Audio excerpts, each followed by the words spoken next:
Tawny Holm, who's the first speaker in the session, is Associate Professor of Jewish Studies and Classics and Ancient Mediterranean Studies at Penn State University. She received her PhD in Hebrew Bible and West Semitic languages at Johns Hopkins, is author of Courtiers and Kings, the Biblical Daniel Narratives, and Ancient Story Collections. She is on the very verge of publishing her next book, which will be Aramaic literary texts, which will contain texts and translations of a variety of what it sounds like, and with a special focus on what many of you probably know, or you all probably know, is something which has been a particular concern of Professor Holm, which is P. Amherst 63. She will be speaking. You can see the title of the talk, but I'll read it anyway. When Persians became Assyrian, Aramaic literature during the Achaemenid Empire.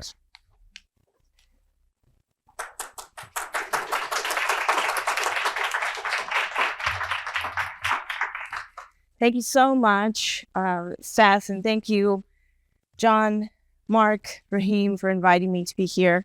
Sorry that I missed the earlier papers today. I couldn't drive late last night, so I was driving through the wilds of Pennsylvania to get here today, and thank you for having me here.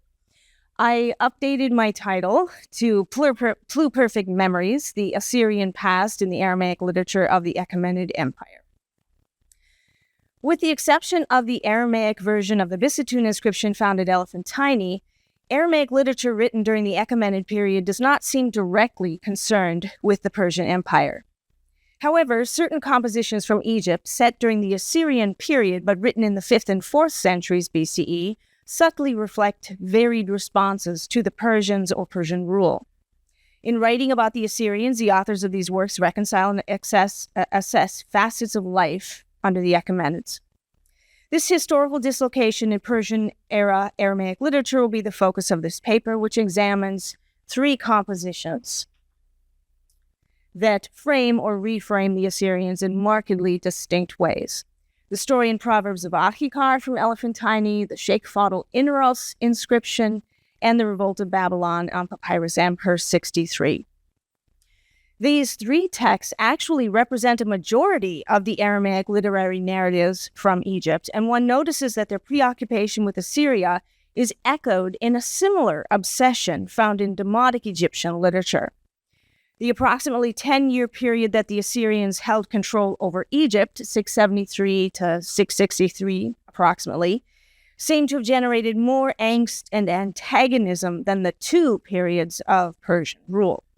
As Kim Ruholt, the demonicist, has noted, the invasion and occupation of Egypt for just over 10 years by Assyria was a traumatic experience which gave rise to a rich literary tradition in Egypt. And whatever stories originally circulated, the material was continuously re-edited and expanded. In relation to this, it is interesting to note that 2 of the 3 of the Aramaic compositions here, if not all 3, may well be the earliest exemplars of later well-known tells in Demotic Egyptian and other languages. The only one you could debate about is the Revolt of Babylon. The Ctesias's version in the Persica of the Sardanapalus legend, was that earlier than this version of this legend or not? You could argue about that. Moreover, the Aramaean and Aramaic-speaking inhabitants of Egypt had a very different relationship to both the Assyrians and the Persians than native Egyptians did, and in many ways the Aramaic literary works represent pluperfect memories of this layered past. The 5th century BCE story in Proverbs of Aḥiqar, discovered at Elephantine in the early 20th century, has been the best investigated with regard to its function and purpose within the Persian era. The well-known tale concerns a certain courtier named Aḥiqar, as everyone knows, possibly an Aramaean, who served in the 7th century Assyrian court. He adopts his unworthy nephew Nadin, who betrays him, and Aḥiqar flees for his life and goes into hiding. The 5th century Aramaic version of the tale is incomplete. Nadin's downfall and Aḥiqar's rehabilitation to court are missing, and it is not clear where the preserved 9 columns of Proverbs should be placed, or if the brilliant Egyptian episode, known from the later versions, was in this Elephantine version. There is now a near consensus that the story of Aḥiqar, in spite of its Mesopotamian setting, was originally in Aramaic and not in Akkadian. However, the Quartel and the Proverb collection are probably in different dialects and may have originally stemmed from different regions. The Quartel is in official Aramaic and perhaps had its origins in Assyria shortly after Esarhaddon's reign, while the Proverbs, perhaps from Syria, are usually considered to be older, perhaps in the last phase of Old Aramaic or the early stage of official Aramaic. What is likely, however, is that Aḥiqar Elephantine was, in some fashion, shaped in Egypt. In Egypt, both Aḥiqar and the Aramaic Bisitun translation, also discovered at Elephantine and dating to the 5th century BCE, have together been offered as examples of the advanced scribal curriculum in Aramaic in the First Persian period. Earlier stages in Aramaic scribal training in Egypt are represented by abecedaries, practice exemplars testing random letters or numerals, thematic lists and numerical exercises, and formulaic phrases in writing correspondence. As suitable text for advanced education, the story in Proverbs of Aḥiqar represents exactly the kind of wisdom text that satisfied scribal learning, while Bisitun was a text copied in multiple languages as an exemplar for decades across the Near East. Perhaps both could even have been used at Elephantine to teach budding functionaries the mores of officialdom, as Seth, Bledsoe, who's here, Holger Gazella, Reinhard Kratz, and others have proposed. As Bledsoe notes, did I skip something here? As Bledsoe notes, the narrative and sayings in Aḥiqar demonstrate an ethic of obedience, even admiration toward the king. Weighed against the political backdrop of Achaemenid-controlled Egypt in the 5th century, this presentation of the king suggests a state-sanctioned document, or at least one strongly influenced by a propagandistic imperial agenda. Yet closer analysis reveals a more despondent layer, one that conveys a pronounced anxiety about life around the king. Watch out. Watch your words. Pay attention to the king. The king is beautiful to see as the sun god. Things like that. For his part, Holger Gazella observes that the letters of scribes in the Persian Empire mention official monitoring of activities, constant record-keeping, and the need to please one's superiors. Moreover, both Aḥiqar and Bisitun were present in more than one version at Elephantine. The papyri remains of the story and Proverbs of Aḥiqar are witness to probably 3 variant traditions of that work. And there's also evidence for a second Aramaic manuscript of Bisitun, according to Holger Gazella. Circumstances which may perhaps testify to a vibrant scholarly production for compositions that emphasize the value of civil service and loyalty to superiors, both of which were prized within the Achaemenid Empire. In fact, with regard to Aḥiqar, a long-ignored alternate beginning of the text is partly preserved and represents scribal innovation of the Aḥiqar tradition at Elephantine. In this version, an upside-down line that may represent the beginning of Aḥiqar, found on the underwritten customs account, reads like this, quote, 24 years of the Lord of Kings, King Sennacherib, I advise the kingdom of Assyria in Kalas. This is not in the rest of Aḥiqar. This is something new to say about the setting of Aḥiqar. The Aḥiqar we're most familiar with, Elephantine, at Elephantine begins, these are the words of, or book of the words of Aḥiqar, the wise and skilled scribe, etc. So something here is different. However, one must be careful in assuming the kind of education that Aḥiqar and Bisitun represent.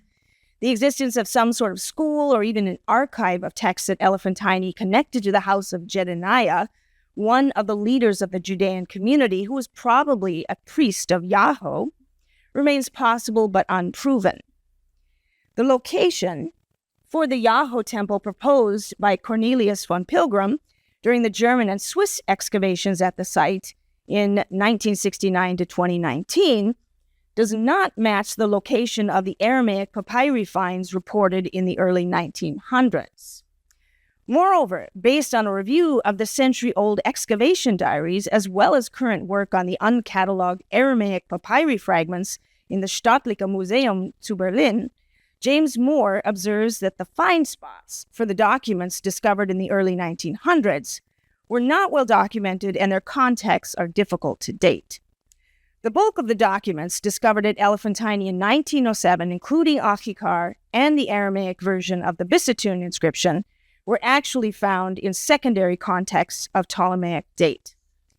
These documents were almost certainly relocated, possibly from the Yahoo temple area, which von Pilgrim identifies as here, as you can see. But they may even have been relocated from the temple of Khnum slightly to the southeast here. Perhaps during Nectanebo II's reign. This is James Moore's view. Due to the lack of clarity about find spots and dates, one should be cautious about assuming the documents were an archive or that all the Aramaic documents from Elephantine were Judean. In addition, if there was a school at Elephantine, its curriculum would not seem to represent a typical Sumerian Judean school, but something rather more like what would have been laid out in Egypt under Persian supervision. For instance, none of the Aramaic texts in Aramaic script betray knowledge of any part of what came to be known as the Hebrew Bible, and all of the deities in the Elephantine literary material are Aramaean, Babylonian, and Persian. In sum, Aḥiqar at Elephantine would seem to fit well in a scribal curriculum as not only wisdom literature to copy and to revise, but as an appropriate training for budding administrative officials. Yet it is not wise to assume we know everything about those scribes and their context. A far different literary text than Aḥiqar is represented by the fragmentary Inaros narrative written in faded red ink on the walls of a tomb at Sheikh Faḍl in Middle Egypt.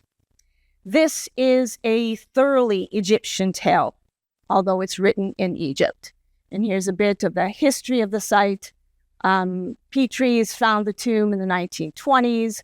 A pretty quick note and a few photographs were taken and published.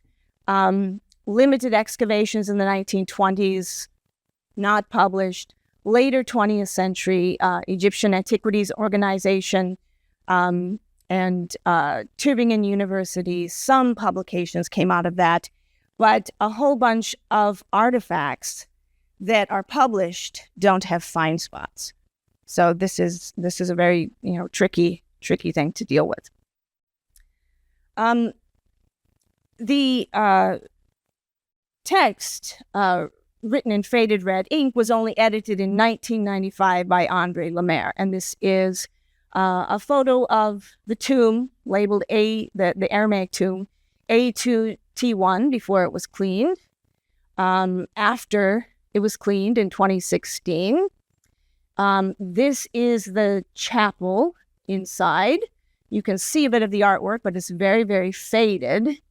And here in this close-up, you can see that the red ink of the Aramaic inscription is written over the artwork, but it is extremely difficult to read. André Lemaire decided that it was written in 6 different scribal hands, perhaps. And what is really cool about this is that the hand starts out younger in script, and then the script gets older in the judgment of people who are epigraphers. So it's a very fun text to work with and a wonderful example of how you cannot date texts solely on their epigraphy, because there's a lot going on in this text. Most scholars have dated the text to the 5th century, and in fact the early 5th century. But this dating is now in question after the 2016 excavation of the tomb itself. So more about that in a moment. Its elusive contents seem to focus on the petty kings and heroes of the early Saite period of the 7th century BCE in Egypt, and may well be a fictionalization of historical events surrounding the Assyrian invasion of Egypt. Since its key figure seems to be Inaros, Irithareru in Egyptian, Inaros being the Greek form of the name, and something like Yin-Kharau or Yin-Kharu in Aramaic, the text may contain the earliest narrative about Inaros I of Athribis, the hero of the so-called Cycle of Inaros, a series of narratives only otherwise known from Hellenistic and Roman period texts in Demotic Egyptian. And we know this is a historical fellow because we have the name. You must restore it a little bit, but we've got the name in Assyrian text in Assurbanipal's Prism 8.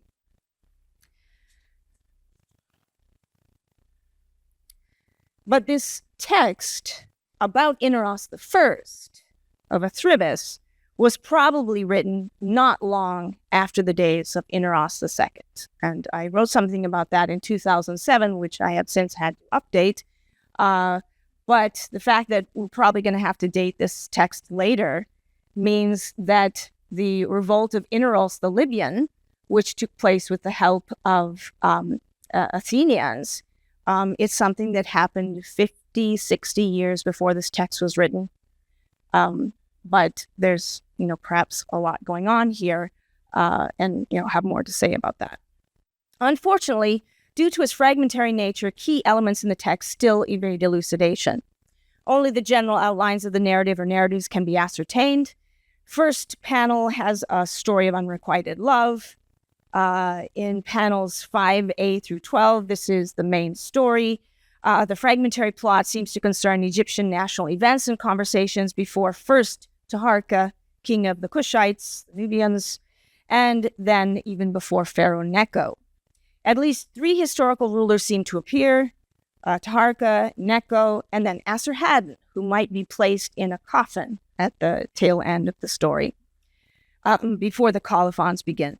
Other characters include a eunuch or steward who's given someone's house, a group of 40 men who appear 4 times, and a final character, Yin-Kharau, Irithareru, Inaros, whose name is preserved in broken context in 3 different places.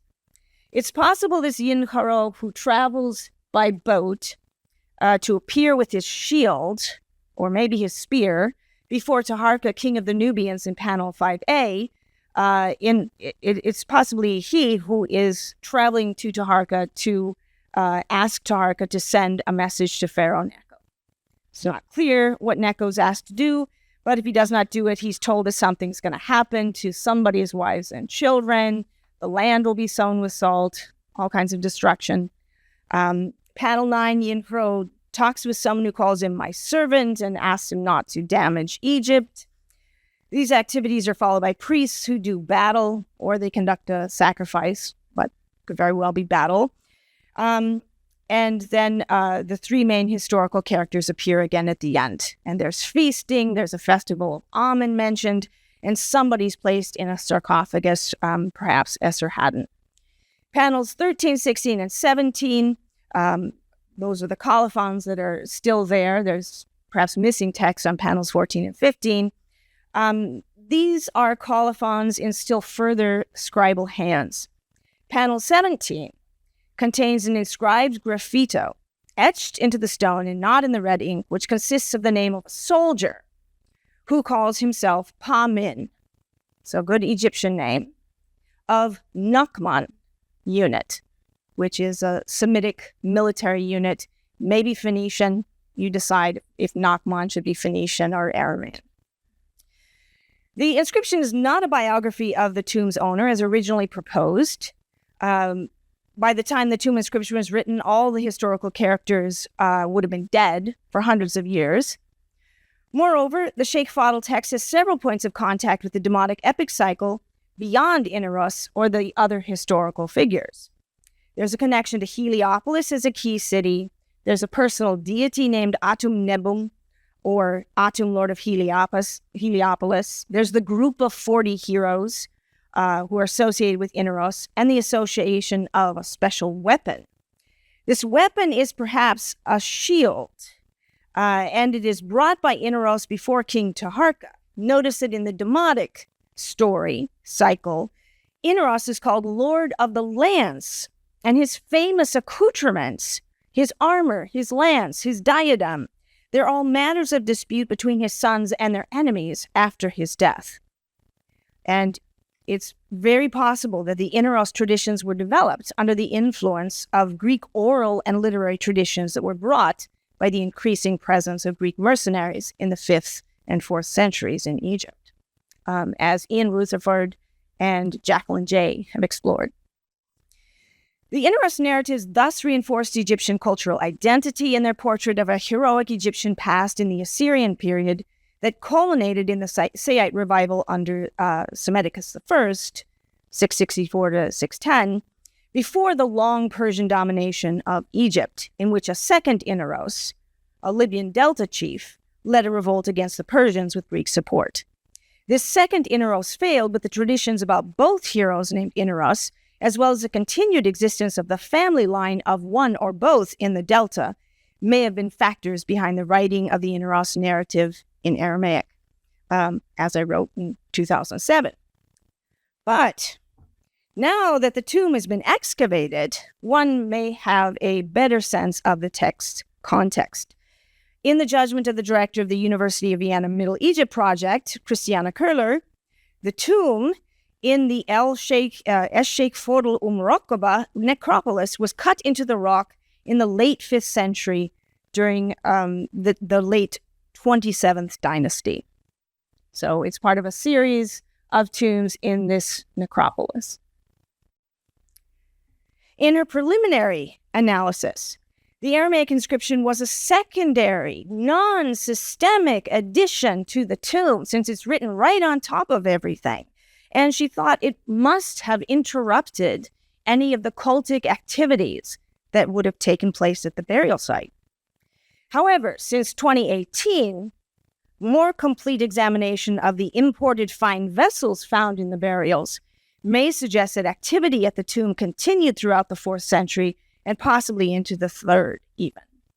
If so, it's likely that the Sheikh Faḍl inscription was relevant to and had some significance for at least some of the burials in the tomb. And you see there are many different individuals buried here. It's a very, very disturbed tomb, but there's lots of pottery to analyze. And something in press about the writing of this inscription. It has some weird Aramaic characteristics, but it doesn't have to be 5th century at all. And that's something that's in press. Perhaps it was known to or simply believed by the Aramaic scribes that the burials in the tomb were related to the descendants of one of the heroes named Inaros. The name Irit Hereru, Inaros, was a common late period personal name, however. But the necropolis at Sheikh Faḍl Raqaba has yielded several items labeled with this moniker, although their find spots in a specific tomb or tombs have not been made known. These items include coffins, canopic jars, statue, and you have the name Irit Hereru or son or etc. of Irit Hereru.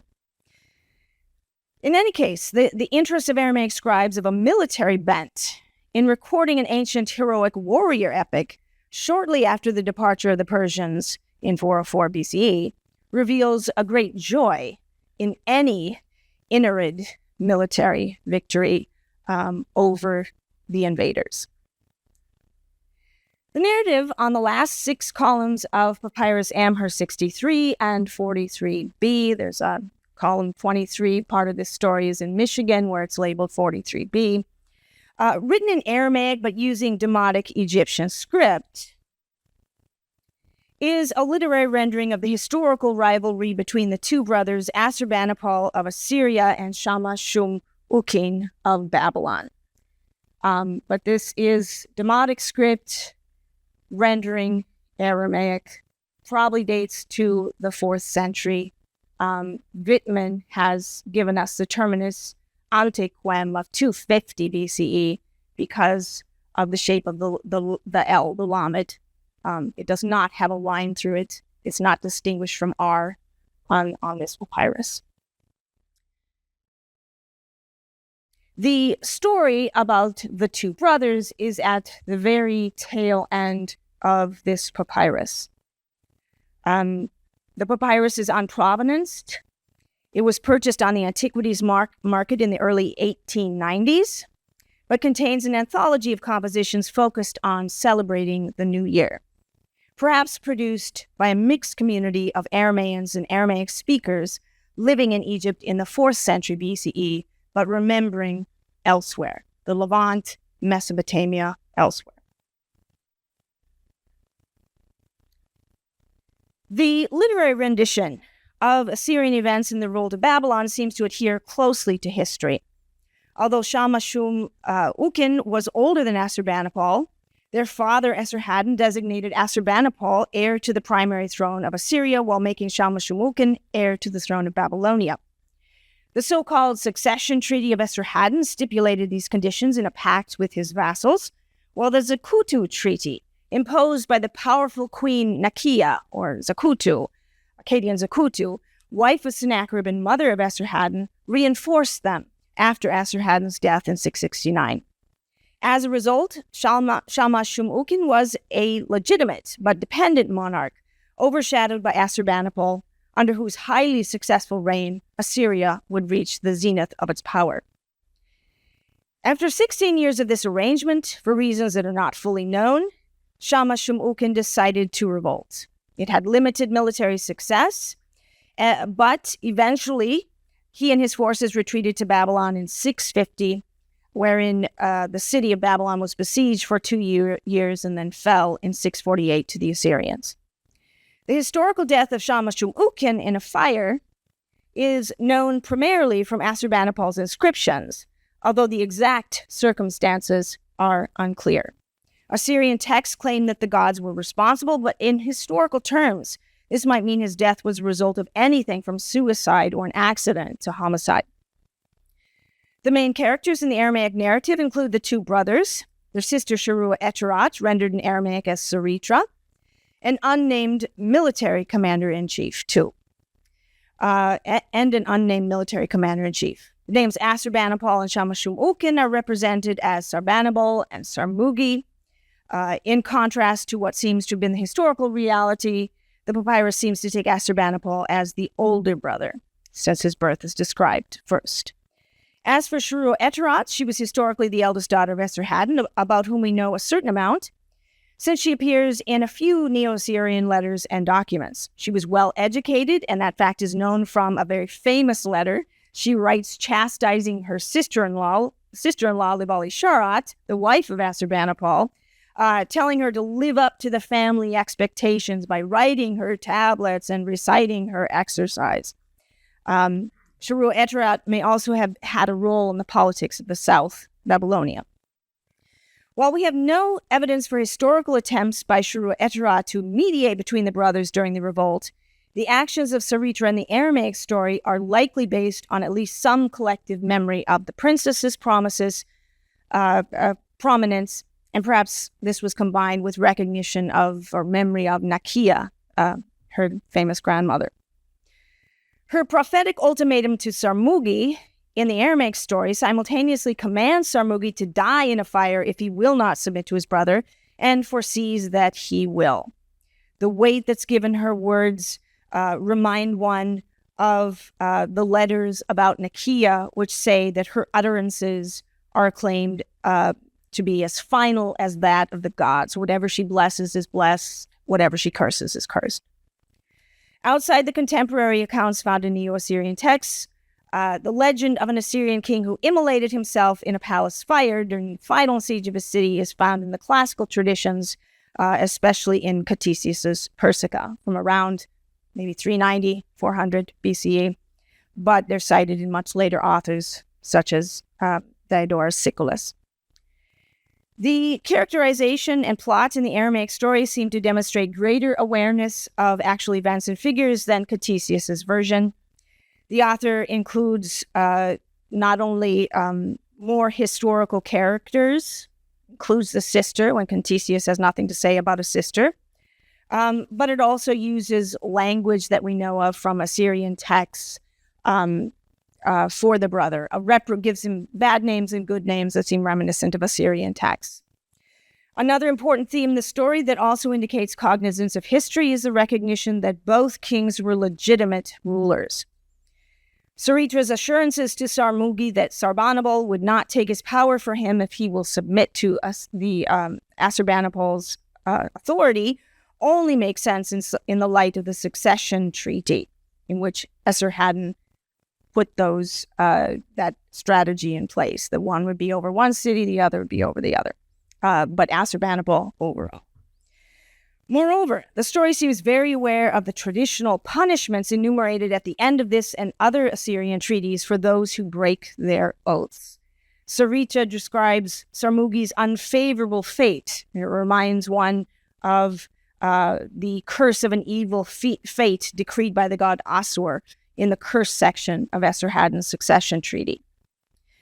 In his Prism A, Assurbanipal describes Shamash Shumukin as my unfaithful brother who did not honor my treaty. And other Assyrian texts also present Shamash Shumukin's ruin and destruction, a tradition that ruin and destruction is something predicted by the gods, even a destruction by fire. The tradition found its way into the Aramaic story in Saritra's prophetic ultimatum. She says to her brother, Saritra spoke up saying, if you're not going to listen, if you're not going to pay attention, go from the house of Bel, away from the house of Marduk. Let be built for you a house of branches, a house of sticks, construct. Pitch and incense throw down, Arabian perfumes, bring in your sons, your daughters, your courtiers who incited you, just as you realize it has been measured concerning you. Fate is acting here. You will be consumed by fire along with everybody else. In a re-examination of the Assyrian historical evidence, Shayna Zaya notes that Papyrus Amherst 63 is as ambiguous about Shamash Shumukin's death as the Assyrian texts are. Official documents avoid describing his demise in any detail, probably to circumvent any hint or accusation of Assyrian on Assyrian regicide or fratricide. Three of Assurbanipal's prisms charge the gods with Shamash Shumukin's death. And here you can read this from Prism C. As for Shamash Shumukin, my hostile brother who planned murder against Assyria and uttered grievous blasphemies, etc., he, Assur, determined for him a cruel death. He consigned him to a conflagration. Prism A adds 11 other deities. And we notice that Assurbanipal's Babylonian inscriptions don't mention the end of Shamash Shumukin's reign at all. Moreover, in a relief in the North Palace of Nineveh portraying the aftermath of the conquest of Babylon, Assurbanipal's handed symbols representing Shamash Shumukin's kingship, but no depiction of the defeated brother himself is there. In short, none of the Neo-Assyrian sources dare suggest that any Assyrian, let alone his brother, killed Shamash Shumukin. The Aramaic story seems to have taken on this Assyrian perspective. Moreover, after Sarmugi dies, Saritra advises Sarbanabal to tell all other potential subversives to worship Marduk, the high god of Babylon, to not stop visiting his temple in Babylon, and to never again revolt against their Assyrian king. As the final composition on Papyrus Amherst 63, the story takes on new meaning. As Richard Steiner suggested in 1991, and as I further elucidated in greater detail, the papyrus's first 17 columns are an anthology of compositions focused on celebrating the new year under an unnamed king.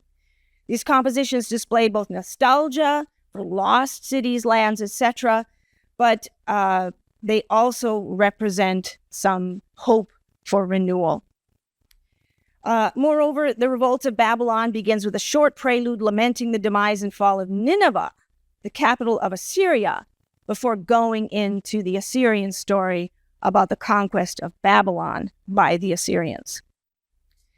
Thus, the pro-Assyrian story concerns not only one of Babylon's great defeats, but a memory of Assyrian glory that has long faded. The story stresses obedience, subservience to king and gods, proper forms of worship, respect for political norms, and divine punishment for those who fail to fall in line. In many ways, the story fits the rest of the anthology on the papyrus, a sense of loss and nostalgia, but with a path forward for surviving the grim hand of fate. So these three texts deal with Aramaean/Aramaic memories of the past during the Persian era differently, and the way they do it may well match the distinct scribal milieu and the significantly different historical context for each as far as we're able to tell them. A case has been made that Aḥiqar is part of the scribal curriculum at Elephantine along with copying Bisitun. But the other two texts that I've gone over have different foci.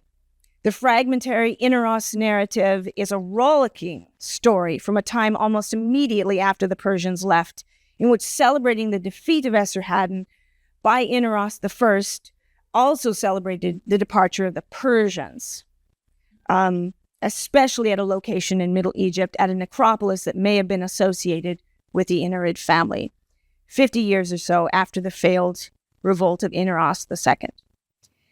As for the Revolt of Babylon on Papyrus Amherst 63, it's part of an anthology that focuses on nostalgia for lost worlds, but still celebrating the new year in exile with an unnamed king, looking to a time when perhaps this will be, live again. And I know we have Celine here, who works very much on the Babylonian Akitu, and I cite your work all over the place for understanding a whole lot of what's going on in different columns in that Papyrus Amherst 63. The story concerns the suppression of a revolt in Babylon, a great city which in the 4th century was no longer the capital of any native independence, but was still the largest city in the world under the Persians. So, as Aramaeans in these different texts living in Egypt with origins elsewhere, as they continue to assess their 5th and 4th century realities, their memories were layered. Their pasts are past retold perfectly and imperfectly, too perfectly. Thank you.